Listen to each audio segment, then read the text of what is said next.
DNA मित्रों, middle east के महायुद्ध में फिल्मी क्लाइमैक्स की तरह लगातार सीन और सिचुएशन बदल रहे हैं। ईरान और अमेरिका इजराइल के बीच चल रहा युद्ध कल पुल पर शिफ्ट हो गया था, लेकिन आज पायलट पर शिफ्ट हो गया। मित्रों, आज हम पायलट के नाम पर ट्रंप की ईरान से जमीनी जंग का विश्लेषण करेंगे। आज आपको समझना चाहिए अमेरिका का F-15 फाइटर जेट ईरान की जमीन पर कैसे क्रैश हुआ और ईरान के अंदर अमेरिकी पायलट की तलाश अमेरिका और ईरान के लिए क्यों बहुत ज्यादा जरूरी है। आज आपको यह भी जानना चाहिए दोनों देश किस तरह अमेरिकी पायलट की तलाश कर रहे हैं और 24 घंटे से ईरान की जमीन पर यह दूसरा अमेरिकी पायलट खुद को कैसे बचा रहा होगा।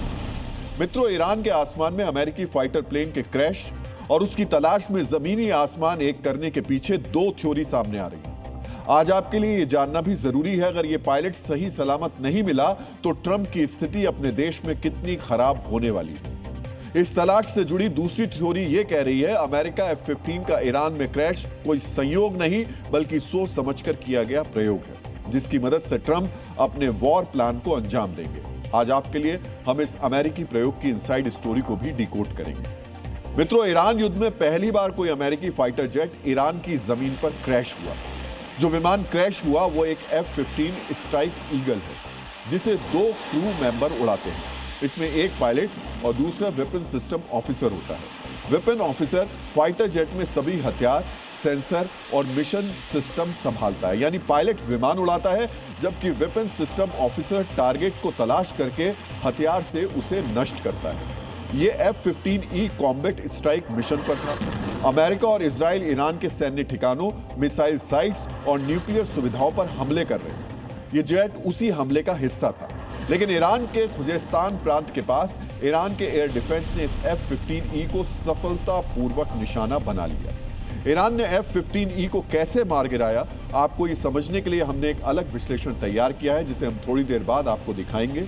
लेकिन इस क्रैश के बाद क्या क्या हुआ और क्या क्या हो सकता है, पहले वो पूरी कहानी समझिए। F-15 क्रैश होने के बाद दोनों क्रू मेंबर प्लेन से इजेक्ट कर गए। खुजेस्तान प्रांत के पास जिस इलाके में दोनों अमेरिकी पायलट गिरे, वो पहाड़ों के पास का जंगली इलाका है, जहां आबादी के नाम पर ईरानी कबायली रहते हैं। यहाँ खड़ी चट्टानें और घने जंगल है।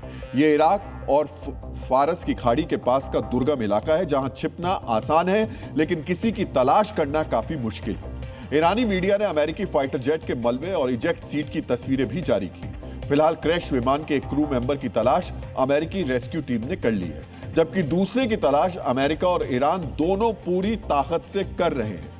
मित्रों, अमेरिका के दोनों पायलट्स के नाम सुरक्षा कारणों से अभी सार्वजनिक नहीं किए गए, लेकिन प्लेन क्रैश की खबर के साथ ही अमेरिकी स्पेशल फोर्सेस ने इनकी तलाश शुरू कर दी। आज आपको इस तलाश की इनसाइड स्टोरी भी जाननी चाहिए। इस रेस्क्यू ऑपरेशन में C-130 transport plane, 2 Black Hawk helicopter और ड्रोन्स को लगाया गया है। अमेरिकी सैटेलाइट भी दोनों पायलट्स को तलाश करने में सक्रिय हो गए हैं। एक पायलट को स्पेशल फोर्सेस ने ईरानी इलाके में तलाश कर लिया, जिसे हेलीकॉप्टर से निकाला गया। इसे आप ईरान में अमेरिकी फोर्सेस के ग्राउंड ऑपरेशन की शुरुआत कह सकते हैं, यानी पहली बार अमेरिका के सैनिक ईरान की जमीन पर उतरे। लेकिन ईरान में गिरा दूसरा पायलट अभी भी गायब है और उसकी तलाश वॉशिंगटन से तेहरान तक सबसे बड़ा मुद्दा है। मित्रों, इसी अमेरिकी रेस्क्यू ऑपरेशन का हिस्सा अमेरिका का A-10 थंडरबोल्ट विमान भी था। नीची उड़ान भरने में माहिर ये एयरक्राफ्ट बैक सपोर्ट कर रहा था। रेस्क्यू के दौरान इस विमान पर भी फायरिंग हुई, जिससे ये विमान भी क्रैश हो गया। A-10 का पायलट फारस की खाड़ी के ऊपर इजेक्ट हो गया, जिसे सुरक्षित बचा लिया गया। आज आपको ईरान में इस पायलट की तलाश का एक वीडियो विश्लेषण भी बहुत ध्यान से देखना चाहिए।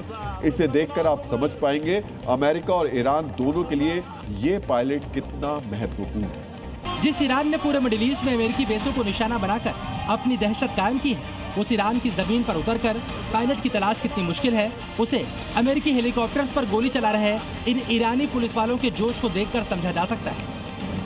ये ब्लैक हॉक हेलीकॉप्टर पायलट की तलाश के लिए काफी नीची उड़ान भर रहे थे, लेकिन जैसे ही ईरानी पुलिस की नजर इन पर पड़ी, बगैर किसी डर के ये अमेरिकी हेलीकॉप्टर्स पर फायरिंग करने लगे। लेकिन इस फायरिंग के बावजूद अमेरिकी हेलीकॉप्टर्स की उड़ान जारी रही।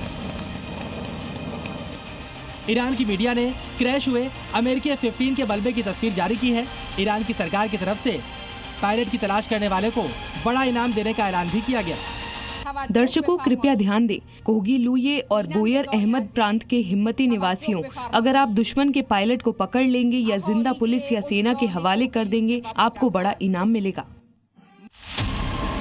ईरान की स्टेट टीवी ने ईरानी नागरिकों को जानकारी दी, जो भी अमेरिकी पायलट को पकड़कर पुलिस को सौंपेगा उसे $60,000 का इनाम मिलेगा।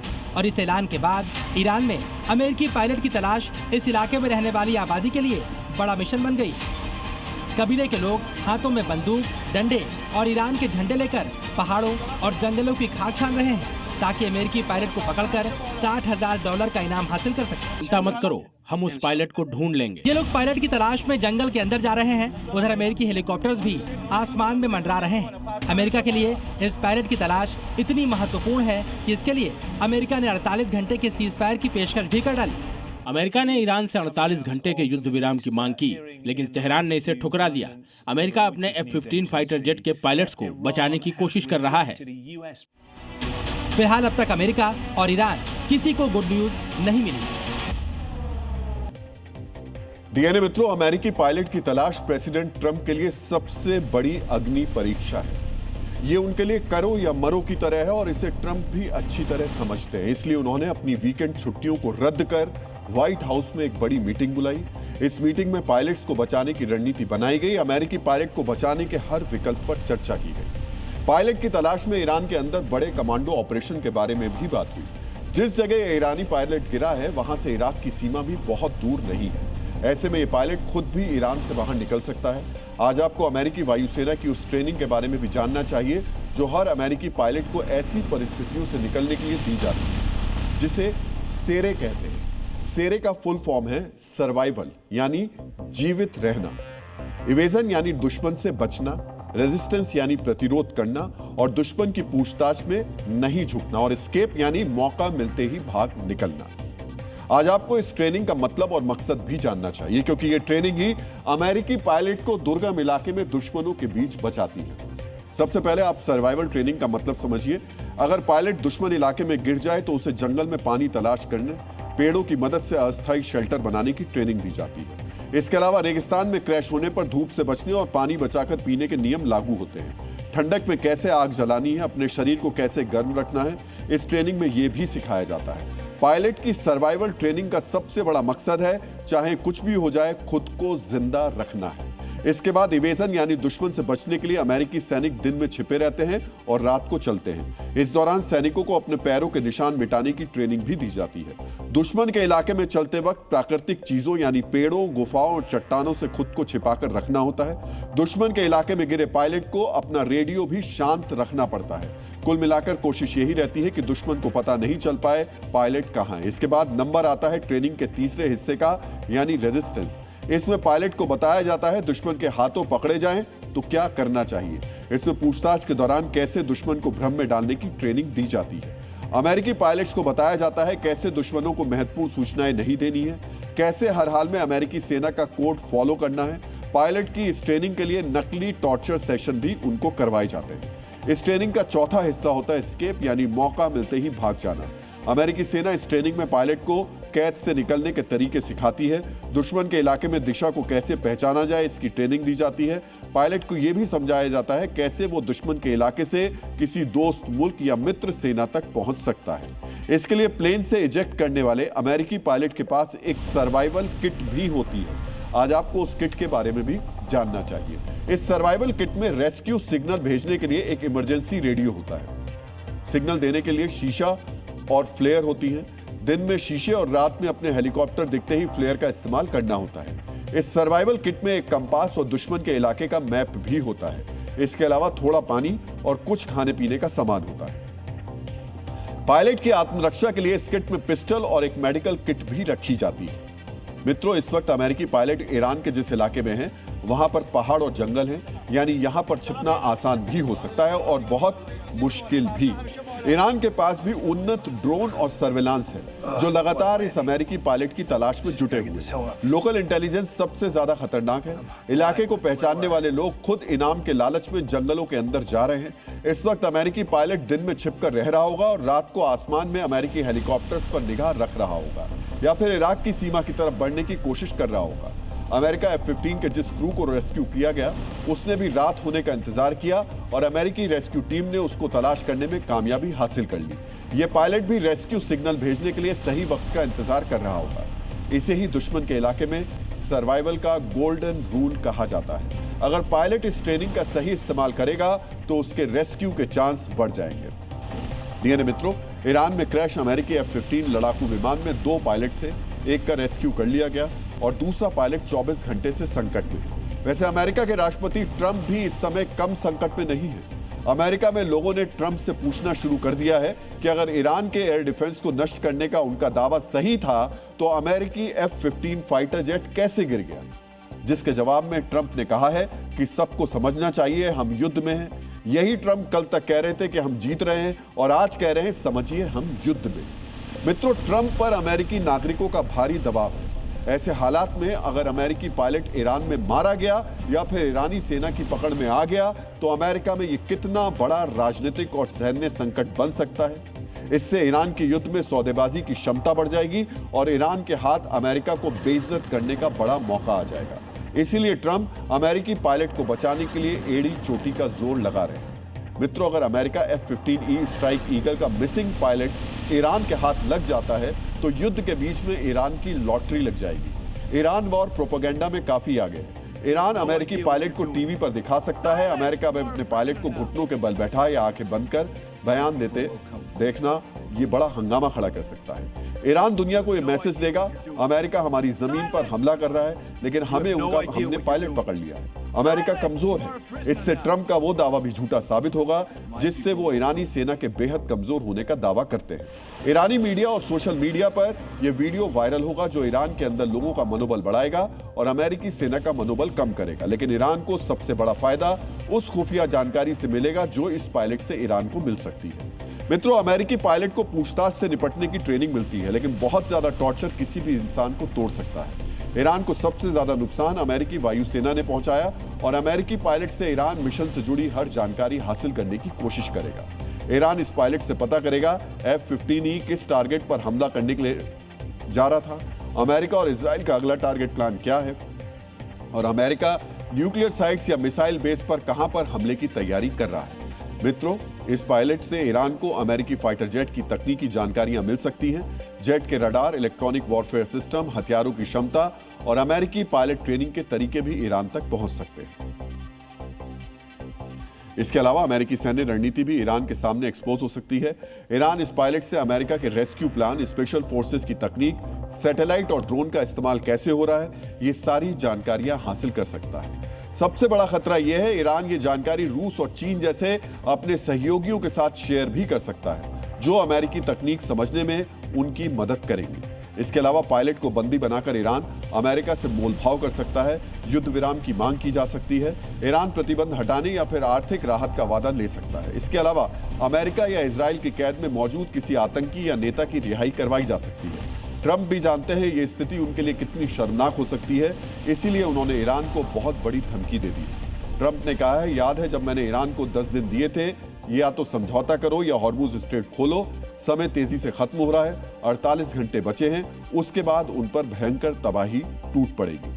मित्रों, आपको याद होगा अमेरिका ने ईरान के पावर प्लांट के हमले का ऐलान किया था, लेकिन बाद में इसे पहले 5 दिन फिर 10 दिन के लिए वार्ता का हवाला देकर टाल दिया गया। 2 दिन बाद यह मियाद पूरी हो रही है और अचानक अमेरिका का पायलट भी ईरान की जमीन पर मिसिंग है और यहीं से इस क्रैश की दूसरी थ्योरी जन्म लेती है।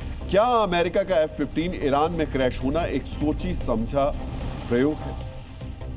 मित्रों, हम आपको ईरान युद्ध को लेकर अमेरिका में फूटे गुस्से की खबर डीएनए में दिखा चुके हैं। ट्रंप के खिलाफ नो किंग्स प्रोटेस्ट की बड़ी वजह भी ईरान युद्ध को बताया गया।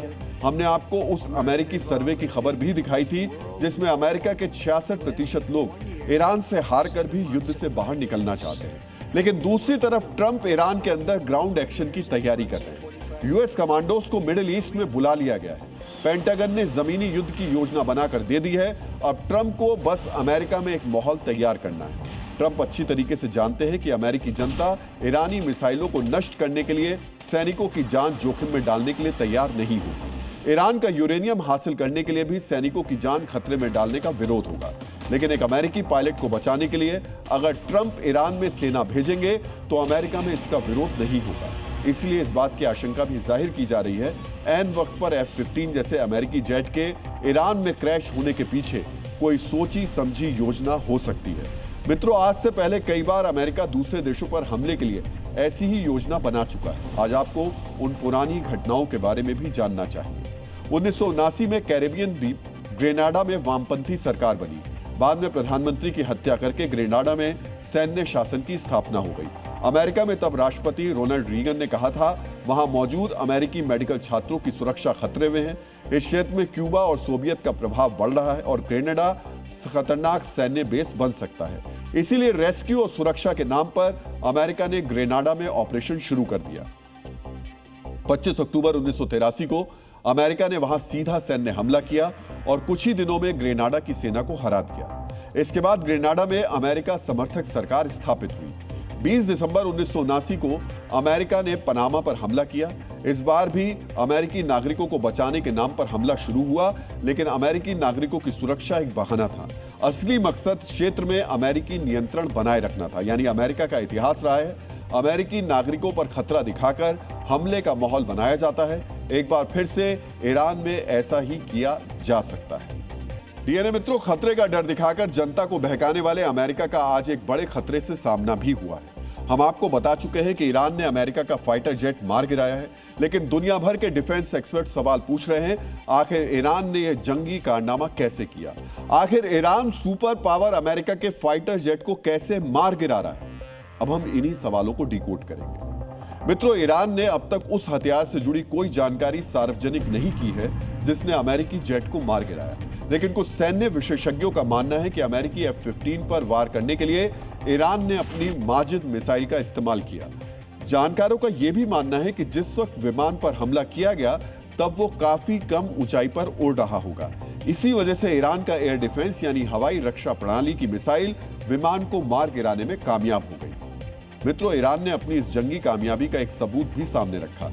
ईरान ने 4 सेकंड का वीडियो रिलीज करके उन पलों को दिखाया जब ईरान की मिसाइल ने अमेरिकी F-15 जेट को मार गिराया। क्या आपने इस वीडियो पर गौर किया? अगर नहीं तो एक बार देखिए। ईरान जो वीडियो जारी कर रहा है वो एक थर्मल सीकर यानी विमान से निकलती गर्मी की पहचान करने वाले रडार से लिया गया वीडियो है। ये एक ऐसा उपकरण होता है जो गर्मी की पहचान करके विमान की लोकेशन पता करता है। आमतौर पर दुश्मन के विमान या मिसाइल का पता लगाने और उस पर हमला करने के लिए रेडियो तरंगों वाली रडार का इस्तेमाल किया जाता है। रडार से तरंगे विमान से टकराकर वापस आती हैं। इसी का आकलन करने के बाद रडार पर विमान या मिसाइल छोटे छोटे बिंदु जैसे दिखते हैं, जबकि थर्मल सीकर रडार में गर्मी के आधार पर विमान का पूरा आकार नजर आता है। मित्रों, यही छिपा है ईरान की रणनीति का मूल मंत्र। ईरान ने रडार आधारित मिसाइल सिस्टम नहीं बल्कि थर्मल सीकर तकनीक आधारित मिसाइल सिस्टम का इस्तेमाल किया। ईरान के एयर डिफेंस ने किस तरह अमेरिकी जेट को गिराया, अब हम आपको उसका रिक्रिएशन यानी रूपांतरण दिखाने जा रहे हैं। मित्रों, हमारे इस रिक्रिएशन के जरिए आपको सबसे पहले यह समझने में मदद मिलेगी कि अमेरिकी फाइटर जेट ईरान की हवाई सीमा के अंदर घुस गया था और वो काफी कम ऊंचाई पर था। विमान को देखते ही ईरान के थर्मल सीकर यानी गर्मी को पकड़ने वाले सिस्टम एक्टिव हुए और उसने सबसे पहले विमान के इंजन से निकलने वाली गर्मी को पकड़ लिया। एक बार जब इंजन से निकलने वाली भीषण गर्मी से विमान की लोकेशन मिल गई तो जानकारी की पुष्टि की गई। पुष्टि करने के लिए विमान के पंखों के आसपास गर्मी का पता किया गया। मित्रों, जब कोई विमान तेजी से उड़ता है तो हवा से होने वाले घर्षण की वजह से उसके ढांचे और खासकर पंखों से गर्मी निकलती है। गर्मी के दोनों सोर्स यानी इंजन और पंखे आसपास थे। इससे साबित हो गया कि टारगेट एक विमान ही है। दोनों बिंदुओं की पुष्टि के बाद ईरान के एयर डिफेंस ने माजिद मिसाइल को दागा। इस मिसाइल ने अमेरिकी F-15 जेट के परखच्चे उड़ा दिए। डीएनए मित्रों, इस तकनीक का इस्तेमाल करके ईरान ने अमेरिका को कितना नुकसान पहुंचाया है इसकी जानकारी भी हम आपको देंगे, लेकिन उससे पहले हम एक सामान्य भ्रांति को दूर करना चाहते हैं। आमतौर पर माना जाता है कि हवाई रक्षा प्रणाली यानी एयर डिफेंस से दागी गई मिसाइल सीधे जाकर विमान से टकराती है और विमान तबाह हो जाता है। जी नहीं मित्रों, ऐसा नहीं होता है। अब हम आपको बताने जा रहे हैं आखिर कैसे एक मिसाइल विमान को हवा में तबाह करती है। मित्रों, एयर डिफेंस से दागी गई मिसाइल विमान से टकराती नहीं है बल्कि विमान के नजदीक जाकर ब्लास्ट होती है। आमतौर पर मिसाइल विमान से 8 से 20 मीटर के फासले पर फटती है। दरअसल मिसाइल के अंदर एक फ्यूज लगाया जाता है जो विमान की ऊंचाई और फासले के हिसाब से सेट किया जाता है। जैसे ही मिसाइल विमान के नजदीक पहुंचती है तो यह फ्यूज विस्फोटक को एक्टिवेट करता है, जिससे मिसाइल के टुकड़े टुकड़े हो जाते हैं और मिसाइल के अंदर मौजूद हजारों धातु के टुकड़े बहुत तेज गति के साथ विमान से टकराते हैं। आप इस तकनीक को कुछ इस तरह समझ सकते हैं कि 10 मीटर के फासले से बहुत सारी मशीन गन की गोलियां विमान पर दाग दी गई हों। ऐसे हालात में टारगेट का चीथड़े उड़ जाना तय है। यहां आपको इस तकनीक के पीछे की वजह भी जाननी चाहिए। दरअसल कोई भी लड़ाकू विमान बहुत तेज गति के साथ उड़ता है। मान लीजिए एयर डिफेंस की मिसाइल विमान की टेल यानी पिछले हिस्से को सीधे टकराकर तोड़ गई, तब भी उसका इंजन सुरक्षित रहेगा। ऐसी स्थिति में पायलट को भाग निकलने का मौका मिल जाएगा। इसी वजह से मिसाइल थोड़ा दूर ब्लास्ट होती है और धातु के टुकड़े विमान पर बरसाए जाते हैं ताकि विमान के हर हिस्से को नुकसान पहुंचे और वो उड़ने की हालत में ही ना रह पाए।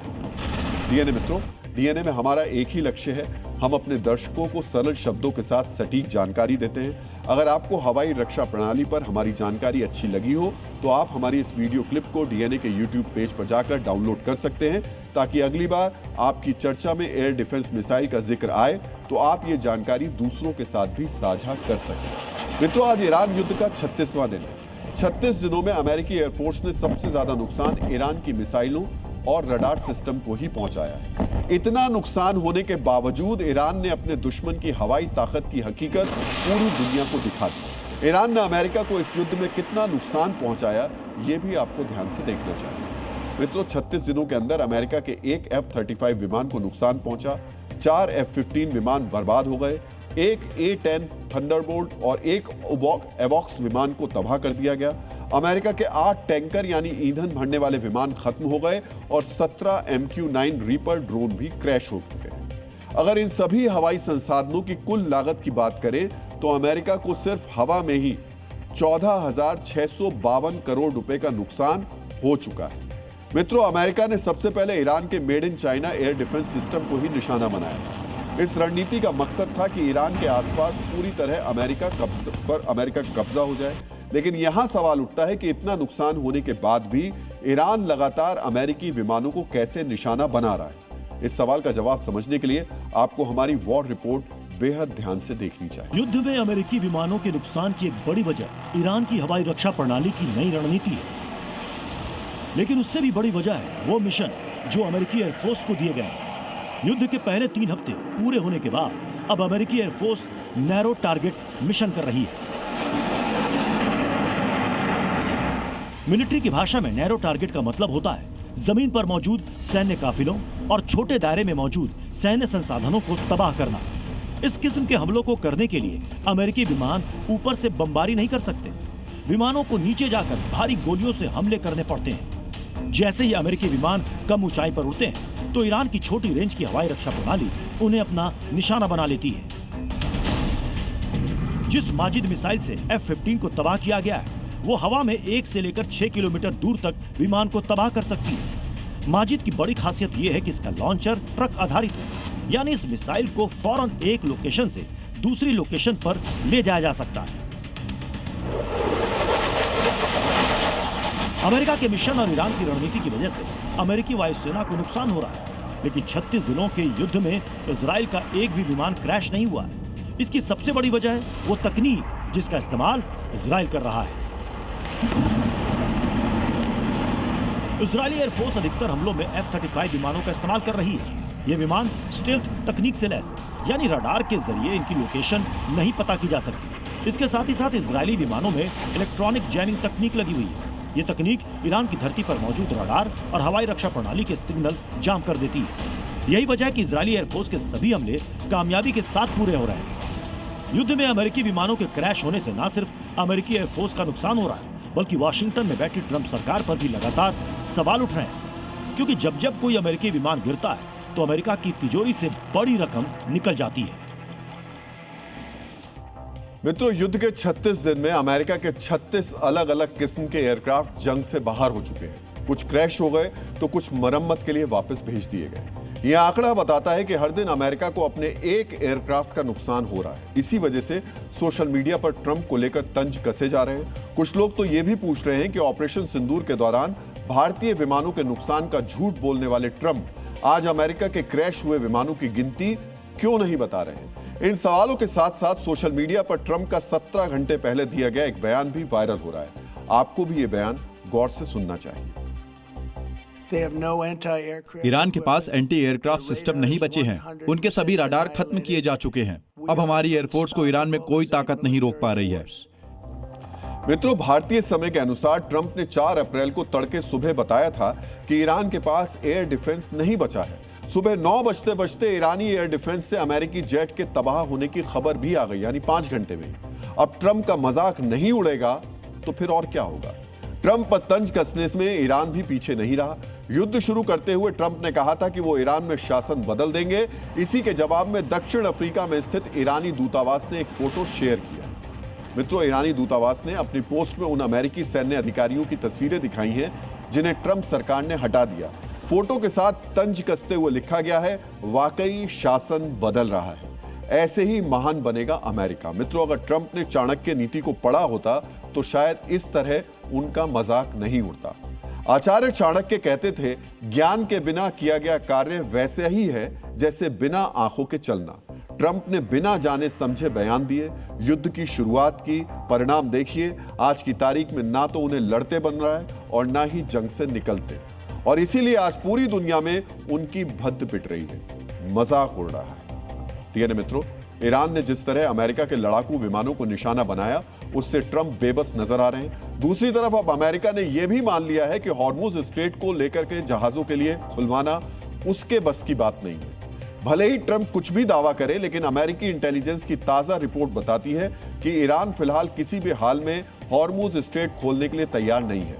दुनिया के लिए हॉर्मुज स्ट्रेट की नाकेबंदी सबसे बड़ी मुसीबत बन गई है, लेकिन ईरान को इससे फायदा हो रहा है। यही वजह है कि ईरान अब इस पर नियंत्रण नहीं छोड़ेगा। आज आपको यह भी जानना चाहिए कि अमेरिकी इंटेलिजेंस की रिपोर्ट में हॉर्मुज ना खोलने की क्या वजह बताई गई। रिपोर्ट के मुताबिक अगर हॉर्मुज स्ट्रेट लंबे समय तक बंद रहता है तो इसका दुनिया के तेल और गैस के बाजार पर सीधा और गंभीर असर पड़ेगा। यही वजह है कि ईरान जानबूझकर इस रास्ते को बाधित कर रहा है ताकि तेल और गैस की ज्यादा कीमत बनी रहे। इससे ट्रंप पर दबाव बढ़ेगा और वो युद्ध खत्म करने के लिए मजबूर होंगे। इस तरह ईरान हॉर्मुज स्ट्रेट को एक रणनीतिक हथियार की तरह इस्तेमाल कर रहा है। ये तो हो गई युद्ध के समय की बात, लेकिन चिंता की बात यह है कि अमेरिकी इंटेलिजेंस की रिपोर्ट में यह भी कहा गया है कि युद्ध के बाद भी ईरान हॉर्मुज स्ट्रेट पर जहाजों की आवाजाही को नियंत्रित करेगा, यानी खुलकर जहाजों की आवाजाही नहीं हो सकेगी। ईरान जिस जहाज को चाहेगा उसे वहां से गुजरने की इजाजत देगा। जो ईरान के दुश्मनों के जहाज होंगे उन्हें वो जाने की अनुमति नहीं देगा। साथ ही ईरान वहां से गुजरने वाले जहाजों से टोल टैक्स भी वसूलेगा। डीएनए में हमने आपको गुरुवार में बताया था कि हॉर्मुज स्ट्रेट के जरिए ईरान अगले 3 वर्षों में $500 अरब से ज्यादा की कमाई करने की तैयारी में लगा हुआ है। वो टोल टैक्स के अलावा खाड़ी देशों के मुनाफे में भी हिस्सा मांगेगा। हॉर्मुज पर कंट्रोल से ईरान के 2 बड़े लक्ष्य पूरे होंगे। एक तो वो युद्ध के बाद ईरान के पुनर्निर्माण में इस पैसे का इस्तेमाल करेगा। उसका दूसरा लक्ष्य है आगे के लिए अमेरिका को आगाह करना, यानी ईरान पर भविष्य में हमला करने से पहले अमेरिका सोच ले कि ऐसा करने पर हॉर्मुज स्ट्रेट फिर से बंद हो जाएगा। इस तरह ईरान को आगे के हमलों से सुरक्षा की गारंटी मिलेगी। मित्रों, हॉर्मुज से ये उस तरीके के फायदे हैं जिसके बारे में शायद ईरान को भी पता नहीं था, लेकिन युद्ध के बाद जब पूरी दुनिया में कच्चे तेल और गैस के लिए संकट खड़ा हो गया और उसकी वजह से ट्रंप पर दबाव बना, तो ईरान को हॉर्मुज स्ट्रेट की अहमियत का पता चला। मित्रों, ईरान की यह तैयारी पूरी दुनिया के लिए नुकसानदेह है। ईरान के टोल वसूलने से कच्चे तेल की लागत बढ़ेगी। इसका खर्च अंततः आम लोगों को चुकाना होगा। भारत का लगभग 40% कच्चा तेल इस रास्ते से आता है। ऐसे में टोल से भारत का तेल आयात भी महंगा हो जाएगा। सोचिए, युद्ध शुरू करने का फैसला ट्रंप और नेतन्याहू ने लिया, लेकिन टोल के रूप में उसका खामियाजा पूरी दुनिया उठाएगी, वो भी कुछ दिन नहीं बल्कि स्थायी रूप से। ईरान ने अपनी संसद से टोल वसूलने का बिल पास भी करा लिया है, लेकिन यह संयुक्त राष्ट्र के नियमों के खिलाफ है। समुद्री आवाजाही को लेकर संयुक्त राष्ट्र के नियमों के मुताबिक हॉर्मुज से गुजरने वाले जहाजों से टोल वसूलना अंतर्राष्ट्रीय कानून का उल्लंघन है। मित्रों, कुछ लोग सुएज नहर और पनामा नहर से गुजरने वाले जहाजों से टोल वसूलने का उदाहरण देते हैं, लेकिन हॉर्मुज से वो अलग है। सुएज नहर और पनामा नहर मानव निर्मित है, इसलिए उन पर टोल लिया जा सकता है, लेकिन हॉर्मूज प्राकृतिक स्ट्रेट है, इसलिए टोल वसूलना नियमों के खिलाफ है। लेकिन ट्रंप ने जल्दबाजी के अपने फैसले से पूरी दुनिया के लिए मुसीबत खड़ी कर दी है। हॉर्मूज स्ट्रेट में मिली कामयाबी के बाद ईरान के हौसले बुलंद हैं। अब ईरान ने दुनिया में एक और महत्वपूर्ण समुद्री रास्ते बाब अल मंदेब को भी बंद करने का इशारा किया है। ईरानी संसद के स्पीकर बागर गलीबाफ ने सोशल मीडिया पर पूछे गए एक सवाल के जरिए इसके संकेत दिए। गलीबाफ ने पूछा, दुनिया का कितना तेल, गैस, गेहूं, चावल और फर्टिलाइजर बाब अल मंदेब से गुजरता है? इसके बाद यह सवाल भी पूछा कि कौन से देश और कंपनियां इस रास्ते पर सबसे ज्यादा निर्भर हैं। गलीबाफ को इसका जवाब निश्चित तौर पर पता होगा, लेकिन वो इस तरीके के सवालों के जरिए ये बताना चाह रहे हैं कि ईरान अब वैश्विक सप्लाई की एक और नस दबाने की तैयारी कर रहा है। मित्रों, 26 मार्च के डीएनए संस्करण में हम बता चुके हैं कि बाब अल मंदेब दुनिया का चौथा सबसे बड़ा शिपिंग रूट है। दुनिया में समुद्री तेल व्यापार का 12% इस रास्ते से गुजरता है। साथ ही दुनिया के कुल व्यापार का 10 से 12% इसी रूट से होता है। बाब अल मंदेब के साथ हॉर्मूज को मिला दें तो लगभग 1/3 तेल की आवाजाही ठप हो जाएगी। इससे तेल की कीमत में और बढ़ोतरी होगी। हालांकि ट्रंप को अब भी यकीन है कि वो धमकी के दम पर हॉर्मूज स्ट्रेट को खुलवा लेंगे। ट्रंप ने आज एक बार फिर ईरान को समझौता करने या हॉर्मूज स्ट्रेट खोलने की याद दिलाई। ट्रंप ने कहा कि उनकी डेडलाइन में अब सिर्फ 48 घंटे बचे हैं। अगर ऐसा नहीं हुआ तो ईरान अंजाम भुगतने के लिए तैयार है। यानी ट्रंप संकेत दे रहे हैं कि उनके धैर्य की सीमा खत्म होने के करीब है। 6 अप्रैल को डेडलाइन खत्म होते ही अमेरिकी हमले कई गुना बढ़ जाएंगे। यानी मित्रों, हॉर्मूज की नाकेबंदी का असर दुनिया के लगभग 6 अरब लोगों पर है। एशिया, यूरोप, अमेरिका और ऑस्ट्रेलिया जैसे महादेश तेल और गैस के संकट से जूझ रहे हैं। गैस की कीमत में 70% तक की बढ़ोतरी और सप्लाई ठप होने के कारण यूरोपीय देश अब एनर्जी लॉकडाउन की तरफ बढ़ रहे हैं। यूरोपियन कमीशन ने लोगों से कहा है कि वो घर से काम करें और जब तक जरूरी ना हो यात्रा नहीं करें। सोचिए, जो कदम कोविड लॉकडाउन के दौरान उठाए गए थे, वैसे हालात इस युद्ध से पैदा हो गए हैं। यह स्थिति 36 दिन के बाद की है, जबकि ट्रंप ने अभी 3 हफ्ते युद्ध और चलने की बात कही है। उस समय तक वाकई लॉकडाउन जैसी स्थिति बन जाएगी। ऊर्जा संकट की वजह से यूरोपीय देश फिर से परमाणु ऊर्जा की तरफ लौट रहे हैं। 90 के दशक में जर्मनी और इटली जैसे देशों ने परमाणु ऊर्जा को असुरक्षित बताते हुए पीछे हटने का फैसला लिया था। लेकिन पहले यूक्रेन युद्ध और अब ईरान युद्ध की वजह से यहां इतनी दिक्कत हो रही है कि अब यूरोप अपने पुराने फैसले पर पछता रहे हैं। मित्रों, हॉर्मूज स्ट्रेट बंद होने की वजह से इटली में इतनी ज्यादा चिंता है कि युद्ध के बीच में प्रधानमंत्री मेलोनी अचानक मिडिल ईस्ट के दौरे पर पहुंच गई। सऊदी अरब के क्राउन प्रिंस से मुलाकात के बाद अब वो कतर की यात्रा पर पहुंची है। उनके एजेंडे में हॉर्मूज स्ट्रेट को खोलना सबसे ऊपर है। एक बहुत मशहूर एड फिल्म थी जिसकी लाइनें थी, क्या आपके टूथपेस्ट में नमक है? लेकिन आज हम आपसे पूछ रहे हैं, क्या आपका टूथपेस्ट नकली है? डीएनए मित्रों, सुबह उठते ही ज्यादातर लोग आमतौर पर सबसे पहले ब्रश करते हैं। लेकिन अगर आपको पता चले कि हर सुबह आप नकली टूथपेस्ट से ब्रश कर रहे हैं तो आपको कैसा लगेगा? कैसा लगेगा जब आपको यह पता चलेगा कि जिस टूथपेस्ट का इस्तेमाल आप दांतों की सुरक्षा के लिए कर रहे हैं वो आपके दांतों को बीमार कर देगा। मित्रों, देश की राजधानी दिल्ली में नकली टूथपेस्ट बनाने वाली बहुत बड़ी फैक्ट्री का खुलासा हुआ। इसलिए हमारा यह विश्लेषण दिल्ली और आसपास के क्षेत्रों में रहने वाले लोगों को विशेष रूप से देखना चाहिए। वैसे पूरे देश को देखना चाहिए, क्योंकि एक फैक्ट्री पकड़ी गई है, ना जाने कितनी चल रही होंगी। दिल्ली के कंजावला में दिल्ली पुलिस की क्राइम ब्रांच ने नकली टूथपेस्ट बनाने वाली फैक्ट्री पर छापा मारा। इस नकली टूथपेस्ट फैक्ट्री में एक बड़े ब्रांड का नाम लेबल लगा करके नकली टूथपेस्ट की पैकिंग की जा रही थी। छापेमारी में पुलिस को इस फैक्ट्री से क्या क्या मिला, इस टूथपेस्ट को कहां सप्लाई किया जा रहा है, ये जानने से पहले आपको इस फैक्ट्री की कुछ तस्वीरें देखनी चाहिए। 2 नीले ड्रम में रखे इस जेल को टूथपेस्ट के ट्यूब में भरकर बेचा जा रहा था। ये आप देख सकते हैं, ये 2 नीले ड्रम है और इसमें टूथपेस्ट का जेल भर दिया गया था और अब इसको बाजार तक सप्लाई किया जा रहा था। अगर आप दिल्ली या इसके आसपास के इलाके में रहते हैं तो बहुत मुमकिन है कि आप भी इस खेल का शिकार हो गए होंगे। इस फैक्ट्री में कितनी सफाई से इस नकली पेस्ट की पैकिंग की जा रही थी, अब वो देखिए। बिल्कुल असली दिखने वाले ट्यूब, बिल्कुल असली दिखने वाली पैकिंग में इस नीले जेल को टूथपेस्ट बता करके बेचा जा रहा था। मित्रों, नकली टूथपेस्ट की इस फैक्ट्री से पुलिस ने टूथपेस्ट के 3000 ट्यूब्स बरामद किए हैं। 11,000 से ज्यादा खाली ट्यूब मिले हैं और करीब 130 नकली टूथपेस्ट मिले हैं। डीएनए मित्रों, हैरानी की बात तो यह है कि यह सब देश की राजधानी दिल्ली में सरेआम चल रहा था।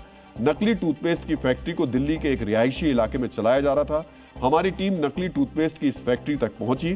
छापेमारी के बाद फैक्ट्री को तो सील कर दिया गया, लेकिन इस इलाके के लोग क्या कह रहे हैं, आपको ये सुनना चाहिए। यहाँ पे कब से फैक्ट्री चल रही थी और क्या जानकारी है आप लोगों को? बाकी काम यहाँ चल रहा, कम से कम चल रहा होगा 6 महीने से, कम से कम 6 महीने से। दरवाजा खुला रहता था या फिर मजदूर आते जाते रहते? कभी समझ में आया कि यहाँ पे इस तरह का अवैध काम चल रहा है? इसका तो नहीं पता जी, बाकी दरवाजा अधिकतर बंद ही रहता था ये। आप लोग अंदर क्या जा पाते थे? नहीं, कभी अंदर जाने का वो नहीं। मतलब कोई बाहरी आदमी अंदर नहीं जाता? नहीं, इसका कोई वो नहीं है। सामान लोड होता था और उसके बाद आसपास के बाजारों में उसे सप्लाई कर दिया जाता था और लोग खरीदते थे। अब फिलहाल ये जांच की जा रही है कि और कितने लोग हरिओम के साथ जुड़े हुए थे। और मित्रों, सबसे ज्यादा जो खतरनाक बात है, सबसे ज्यादा जो चिंता की बात है, ये जो नकली टूथपेस्ट तैयार किया जा रहा था, ये एक बहुत बड़ी ब्रांडेड जो टूथपेस्ट कंपनी है सेंसोडाइन, उसके नाम से किया जा रहा था। आप सोचिए, आप सेंसोडाइन पर लोग कितना भरोसा करते हैं, और उसकी कॉपी बना करके, उसकी नकली कॉपी तैयार करके ये लोग उसके नाम का इस्तेमाल कर रहे थे। डीएनए मित्रों, नकली टूथपेस्ट की ये फैक्ट्री दिल्ली में मिली है। इसका मतलब ये नहीं ये सिर्फ दिल्ली के लोगों को ही सतर्क रहना चाहिए। इसका मतलब ये बिल्कुल नहीं ये नकली टूथपेस्ट आप तक नहीं पहुंच सकता। मित्रों, ये फैक्ट्री पिछले 6 महीने से चल रही थी। पुलिस ने नकली टूथपेस्ट फैक्ट्री के मालिक हरिओम मिश्रा को गिरफ्तार कर लिया है और ये पता लगाया जा रहा है कि अभी तक इस फैक्ट्री में नकली टूथपेस्ट के कितने ट्यूब बनाए गए हैं, नकली टूथपेस्ट की सप्लाई कहां-कहां की गई है, नकली टूथपेस्ट की सप्लाई चेन में मददगार कौन है। मित्रों, जरा सोचिए, लोग खुद के लिए, अपने परिवार के लिए, अपने बच्चों के लिए मार्केट से महंगा टूथपेस्ट ये सोचकर लाते हैं कि इसका इस्तेमाल करने पर दांत मजबूत होंगे, मसूड़े स्वस्थ रहेंगे, लेकिन बदले में आपको इसी पैकिंग के अंदर नकली टूथपेस्ट मिल रहा है। आपको ये समझना चाहिए कि असली पैकेट में नकली टूथपेस्ट कितना हानिकारक है। इसमें एंटीफ्रीज का इस्तेमाल होता है, जिसे अगर निगल लिया जाए तो इससे उल्टी, पेट दर्द, चक्कर या सांस लेने की दिक्कत हो सकती है। नकली टूथपेस्ट में मौजूद हानिकारक बैक्टीरिया मुंह में जलन, सूजन, संक्रमण और लंबे समय में दांत मसूड़ों की बीमारी का कारण बन सकते हैं। नकली सामान बनाने वाली यह फैक्ट्री देश की ऐसी पहली फैक्ट्री नहीं है, बल्कि अभी भी देश के कई शहरों में ऐसी फैक्ट्रियां चल रही होंगी। टूथपेस्ट से लेकर फेशियल क्रीम, साबुन से लेकर खाने के सामान तक की नकली फैक्ट्रियां चल रही हैं। लेकिन आपको आज ये जानना चाहिए कि नकली सामान बनाना और उसे बेचना कितना बड़ा अपराध है। ट्रेडमार्क्स एक्ट 1999 के सेक्शन 103 और 104 के मुताबिक 3 साल तक की सजा और 2 लाख रुपए तक का जुर्माना हो सकता है। ड्रग्स एंड कॉस्मेटिक्स एक्ट 1940 के मुताबिक नकली या अनसेफ केमिकल का इस्तेमाल करने पर 3 साल तक की सजा और 50,000 रुपए तक का जुर्माना हो सकता है। जुर्माने की रकम जब्त किए गए माल से 3 गुना मूल्य तक की भी हो सकती है। बीएनएस की धारा 318 के मुताबिक धोखाधड़ी करके नकली माल बेचने पर 7 साल की जेल हो सकती है। कॉपीराइट एक्ट 1957 के तहत किसी दूसरे कंपनी की पैकेजिंग को कॉपी करने पर 3 साल तक की सजा हो सकती है। डीएनए मित्रों, नकली टूथपेस्ट बनाने और बेचने की फैक्ट्री दिल्ली में तो पकड़ी गई, लेकिन देश भर में न जाने ऐसी कितनी फैक्ट्रियां चल रही हैं, न जाने कितने रोजमर्रा के इस्तेमाल में आने वाली चीजों की नकली कॉपी मार्केट में मौजूद है। हमारे देश में मिलावटी या कहें नकली सामानों का बाजार बहुत बड़ा है और इसका शिकार हर दिन आपके जैसे करोड़ों लोग हो रहे हैं। State of counter fitting in India 2025 की रिपोर्ट के अनुसार 35% शहरी उपभोक्ताओं ने पिछले 1 साल में नकली उत्पाद खरीदे। 35%। 89% शहरी उपभोक्ताओं ने जीवन में कम से कम एक बार नकली सामान खरीदा है। सोचिए, मतलब 90% लोगों ने जीवन में एक बार नकली सामान का जरूर इस्तेमाल किया होगा। और 74% उपभोक्ता मानते हैं कि पिछले 12 महीनों में नकली सामान बेचने और खरीदने की घटनाएं बढ़ी हैं। अगर अलग अलग सेक्टर्स की बात करें तो कपड़ों में नकली माल की परेशानी 31% लोगों ने झेली। एफएमसीजी यानी रोजमर्रा में काम आने वाली चीजें जैसे साबुन, टूथपेस्ट, शैम्पू, इन चीजों में 27% उपभोक्ताओं ने नकली सामान खरीदा। रिपोर्ट में पाया गया कि मार्केट में मिलने वाली 28% दवाएं नकली हैं। कृषि उत्पाद क्षेत्र में 35% सामान नकली होता है। यहां तक कि ऑटो पार्ट्स में भी 22% माल जो है वो नकली ही है।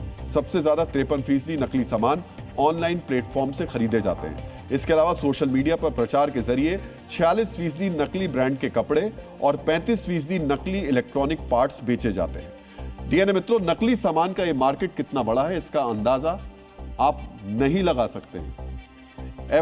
फिक्की की एक रिपोर्ट के मुताबिक भारत में नकली सामान का मार्केट 8 लाख करोड़ का है। सोचिए 8 लाख करोड़। इसमें टेक्सटाइल्स यानी नकली कपड़ों का बाजार 4 लाख करोड़ का है। यह नकली माल के बाजार का 50% का हिस्सा, यानी 50% जो कपड़े हैं उसमें घोटाला हो रहा है। पैक्ड फूड आइटम्स में नकली माल का मार्केट 2,20,000 करोड़ का है। पर्सनल केयर यानी नकली क्रीम शैम्पू का मार्केट 70,000 करोड़ से ज्यादा का है। नकली शराब का मार्केट 65,000 करोड़ का है और बाजार में 30,000 करोड़ के नकली तंबाकू प्रोडक्ट्स बिक रहे हैं। नकली माल की कालाबाजारी का यह मार्केट साल दर साल बढ़ता जा रहा है। ऑनलाइन मार्केट खुलने के बाद इसकी बिक्री काफी तेजी से बढ़ी है। ऐसे में आम आदमी ये सोच सोच कर परेशान है कि सामान के असली होने की गारंटी क्या है। डीएनए मित्रों, अब हम चुनाव आयोग के उस निर्णय का विश्लेषण करेंगे जो देर से लिया गया लेकिन दुरुस्त फैसला है। पश्चिम बंगाल में होने वाले मतदान से पहले चुनाव आयोग ने फैसला लिया है कि जिन नेताओं पर आपराधिक मुकदमे हैं उन्हें सरकारी सुरक्षा नहीं मिलेगी। चुनाव आयोग ने बंगाल के सभी जिलों के डीएम को निर्देश दिया है कि वो आपराधिक मामलों के आरोपी नेताओं की सुरक्षा तुरंत हटाएं। यह निर्देश मालदा में जजों को बंधक बनाने की घटना के बाद दिया गया। कहा जा रहा है कि बंगाल के कई नेता सरकारी सुरक्षा का इस्तेमाल लोगों को धमकाने के लिए कर रहे थे, यानी सुरक्षा का दुरुपयोग किया जा रहा है। सोचने वाली बात यह है कि जब मालदा में जजों को जरूरत हुई तो उन्हें सुरक्षा नहीं मिली, लेकिन क्रिमिनल बैकग्राउंड वाले कई नेता वीआईपी सिक्योरिटी लेकर घूम रहे हैं। मित्रों, चुनाव आयोग का नया आदेश सभी दलों के नेताओं पर लागू है, चाहे वो जमानत पर हो या फिर पैरोल पर।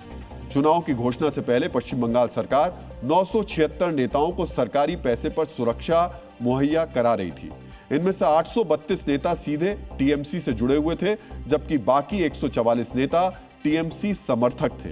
इन 976 लोगों की सुरक्षा में बंगाल पुलिस के 2185 जवानों को तैनात किया गया था, यानी लगभग 2 पुलिसकर्मी हर नेता की सुरक्षा के लिए तैनात हैं। चुनाव आयोग के आदेश के बाद इनकी सुरक्षा की समीक्षा की जा रही है। जो दागी छवि के हैं उनकी सुरक्षा हटानी पड़ेगी। अब बंगाल में दागी नेताओं के बारे में भी जानना चाहिए ताकि ये अंदाजा लग सके कि सुरक्षा पाने वालों में से कितने आपराधिक छवि वाले हैं। एसोसिएशन फॉर डेमोक्रेटिक रिफॉर्म यानी एडीआर की रिपोर्ट के मुताबिक 291 मौजूदा विधायकों में से 136 यानी 47% के खिलाफ आपराधिक मामले दर्ज हैं। इनमें से 109 यानी कुल विधायकों में से 37% के खिलाफ गंभीर आपराधिक मामले दर्ज हैं। 8 विधायक ऐसे हैं जिनके खिलाफ हत्या का केस दर्ज है, जबकि 29 के खिलाफ हत्या के प्रयास का मामला दर्ज है। 22 विधायक ऐसे हैं जिनके खिलाफ महिला विरोधी अपराध दर्ज है। सोचिए, पश्चिम बंगाल विधानसभा में ऐसे लोग बैठे हुए हैं। इन विधायकों के साथ सुरक्षाकर्मी भी तैनात होंगे। आपराधिक केस वाले कुछ विधायक मंत्री भी हैं। ममता सरकार के करीब 10 मंत्रियों पर आपराधिक मामले दर्ज हैं। पूर्व प्रधानमंत्री अटल बिहारी वाजपेयी ने कहा था, राजनीति में अपराधियों का प्रवेश लोकतंत्र के लिए सबसे बड़ा खतरा है, लेकिन इसके बावजूद राजनीति का अपराधीकरण थम नहीं रहा है। हम नेताओं को सरकारी सुरक्षा मिलने के खिलाफ नहीं है। थ्रेट परसेप्शन और इंटेलिजेंस इनपुट के हिसाब से किसी को सुरक्षा मिलना गलत नहीं है, लेकिन जो लोग खुद अपराधी हैं उन्हें क्यों सुरक्षा मिलनी चाहिए? उनसे तो आम लोगों को सुरक्षा मिलनी चाहिए, क्योंकि वो जेल से बाहर रहेंगे तो आम लोगों के लिए खतरा ही रहेंगे। यानी मित्रों, कल ही हमने आपको दिखाया था कि मालदा में जजों को बंधक बनाने वाले 2 मास्टरमाइंड राजनीति से जुड़े हुए। एआईएमआईएम का नेता मुफक्किरुल इस्लाम 2021 का चुनाव लड़ चुका है, वहीं दूसरा मास्टरमाइंड आईएसएफ का नेता शाहजहां अली कादरी इस बार चुनाव में उतर रहा है। हो सकता है कि शाहजहां अली चुनाव में जीत भी जाए तो क्या अपराध के आरोपों के बाद भी उसे सुरक्षा मिलनी चाहिए? जो लोग जजों को बंधक बना लेते हैं वो सरकारी सुरक्षा मिलने के बाद क्या करेंगे, इसका अंदाजा लगाया जा सकता है। जब पुलिस उनके साथ होगी तब तो वो और भी लोगों पर धौंस जमाएंगे, सुरक्षा का दुरुपयोग करेंगे। जब नेताओं के आपराधिक चरित्र की बात हो ही रही है तो आपको बंगाल के कुछ और उदाहरणों के बारे में भी पता होना चाहिए। मित्रों, नेताओं के लिए जनता ही जनार्दन है, यानी भगवान का रूप है। लेकिन बंगाल में चुनाव से पहले नेता वोट के लिए जनता को धमकाने में लगे हैं। टीएमसी से जुड़े ऐसे ही 2 नेताओं को गिरफ्तार किया गया है। दक्षिण 24 परगना जिले से जुल्फिकार मोल्ला को गिरफ्तार किया गया, जबकि बहरामपुर से राजू मंडल की गिरफ्तारी हुई। आपको भी सुनना चाहिए ये नेता कैसे वोट के लिए धमकी दे रहे थे। যদি ভোট গন্ডগোল হয়েছে अगर वोटिंग में गड़बड़ी दिखे तो वोट देने जाने की जरूरत नहीं है। मैं घर पर रसगुल्ला मिठाई भिजवा दूंगा। और अगर हम लोगों को जिताकर सब काम करवाना है तो इलाके के एक एक आदमी को वोट देना होगा। इस साल एक भी वोट बर्बाद ना हो। साफ कहकर जा रहा हूँ, कॉपी में एंट्री रहेगी किस घर से कितने वोट दिया है। इस बार पूरा हमारे कैमरे पर होगा। इस बार वोटिंग लाइव होगी।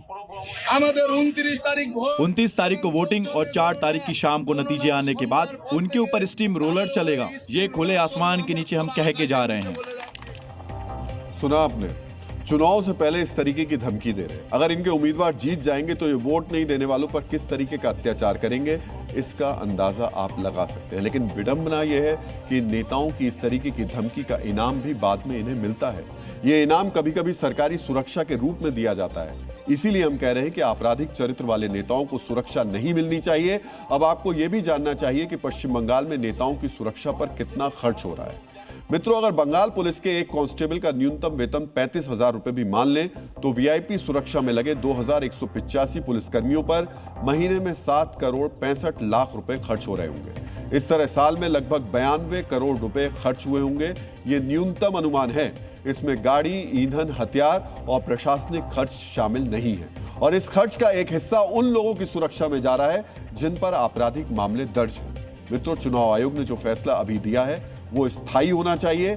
ऐसा ना हो कि चुनाव के बाद आपराधिक चरित्र वाले नेताओं की सुरक्षा फिर से बहाल हो जाए। साथ ही ये कदम सिर्फ पश्चिम बंगाल तक सीमित नहीं रहना चाहिए, बल्कि ये पूरे देश के लिए जरूरी है। इसे पूरे देश में लागू किया जाए। मित्रों, हमारा अगला विश्लेषण उन अपराधियों के खिलाफ है जो ऑनलाइन खरीदी के नाम पर रेटिंग वाला फर्जीवाड़ा कर रहे हैं। इस विश्लेषण की शुरुआत हम एक सवाल के साथ करना चाहते हैं। क्या आप भी ऑनलाइन शॉपिंग करते वक्त 5 स्टार रेटिंग देखकर आंख मूंद कर सामान ऑर्डर कर देते हैं? अगर हां तो सावधान हो जाइए, क्योंकि ब्रिटेन के एक ब्यूरो ने एक ऐसे रेटिंग माफिया का पर्दाफाश किया है जो पैसों के दम पर फर्जी रिव्यू छपवाकर घटिया सामान को नंबर 1 बना देता था। मित्रों, ऑनलाइन दुनिया में भरोसा ही सबसे बड़ी करेंसी है।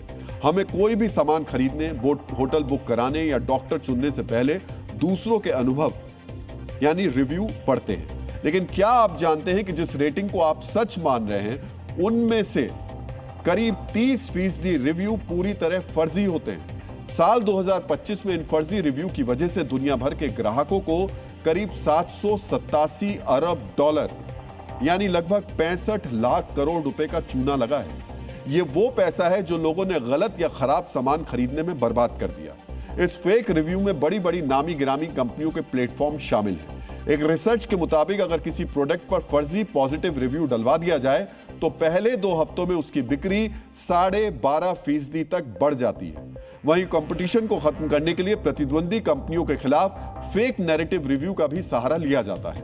इससे किसी अच्छे भले बिजनेस की कमाई 25% तक गिर सकती है। आपके मन में यह सवाल जरूर आ रहा होगा कि आखिर कैसे काम करता है ये फर्जीवाड़ा। असल में यह खेल बहुत शातिर तरीके से खेला जाता है। कंपनियां ऐसी एजेंसियों को पैसा देती हैं जो सैकड़ों नकली अकाउंट से 5 स्टार रेटिंग और तारीफों के पुल बांध देते हैं। और अब इस खेल में एआई यानी आर्टिफिशियल इंटेलिजेंस की भी एंट्री हो गई है। अब इंसान को बैठकर लिखने की जरूरत नहीं है। चैटबॉट चंद सेकंड में हजारों ऐसे रिव्यू लिख देते हैं जो एकदम असली लगते हैं। जून 2023 से अब तक एआई से लिखे गए फर्जी रिव्यू में 80% तक का इजाफा देखा गया है। गूगल, अमेजॉन, ट्रिप एडवाइजर जैसे बड़े बड़े प्लेटफॉर्म्स दावा तो करते हैं कि वो फर्जीवाड़े के खिलाफ हैं, लेकिन आंकड़े कुछ और ही कहानी बयां करते हैं। हालांकि पिछले कुछ सालों में अकेले गूगल ने 17 करोड़ से ज्यादा पॉलिसी तोड़ने वाले रिव्यू हटाए, फिर भी 10% से ज्यादा कचरा वहां मौजूद है। अमेजॉन पर तो कुछ कैटेगरीज जैसे कपड़े और इलेक्ट्रॉनिक्स में आधे से ज्यादा रिव्यू संदिग्ध पाए गए। अब इस मायाजाल को आप कैसे तोड़ सकते हैं, मतलब आप इस फर्जी रिव्यू को कैसे पहचानें, इस पर भी आपको जानकारी दे देते हैं। इस डिजिटल जाल से बचने के लिए कुछ आसान तरीके हैं। सबसे पहले भाषा पर गौर करें। अगर रिव्यू में बहुत ज्यादा तारीफ है और कोई ठोस जानकारी नहीं है तो वो फर्जी हो सकता है। अगर आपको कई रिव्यू में एक ही जैसी लाइन या शब्द दिखें तो समझ जाइए ये रोबोट या पेड राइटर्स का काम है। रिव्यू देने वाले के नाम पर क्लिक करके उसका प्रोफाइल चेक करें। अगर उसने सिर्फ एक ही प्रोडक्ट को रेटिंग दी है तो उस पर भरोसा ना करें। सामान खरीदने से पहले कम से कम 2 से 3 अलग अलग वेबसाइट्स पर उसके रिव्यू जरूर चेक करें। भारतीय ई कॉमर्स मार्केट में अब ऐसे टेलीग्राम और व्हाट्सएप ग्रुप्स भी सक्रिय हैं जो रिव्यूज बेचने का काम करते हैं। यहाँ किसी भी खराब प्रोडक्ट को सिर्फ 10 से 50 रुपए में एक 5 स्टार रेटिंग और मनचाही तारीफ मिल जाती है। भारत सरकार के उपभोक्ता मामलों के विभाग और भारतीय मानक ब्यूरो BIS ने फर्जी रिव्यू को रोकने के लिए जो नई गाइडलाइन जारी की है उसे तकनीकी रूप से IS 1900-2022 नाम दिया गया है। ये गाइडलाइन भारत में उन सभी ई-कॉमर्स प्लेटफॉर्म पर लागू होती है जो कस्टमर रिव्यू पब्लिश करते हैं। इसके 3 सबसे अहम हिस्से हैं। पहला, रिव्यू लिखने वाले की पहचान। कंपनियों के लिए अब यह अनिवार्य है कि वो रिव्यू लिखने वाले की सत्यता की जांच करें। इसके लिए गाइडलाइन में कई तरीके बताए गए हैं, जैसे ईमेल वेरिफिकेशन, मोबाइल नंबर पर OTP भेजना या फिर कैप्चा का इस्तेमाल करना। मकसद साफ है, कोई रोबोट या फेक ID से थोक में रिव्यू ना डाल पाए।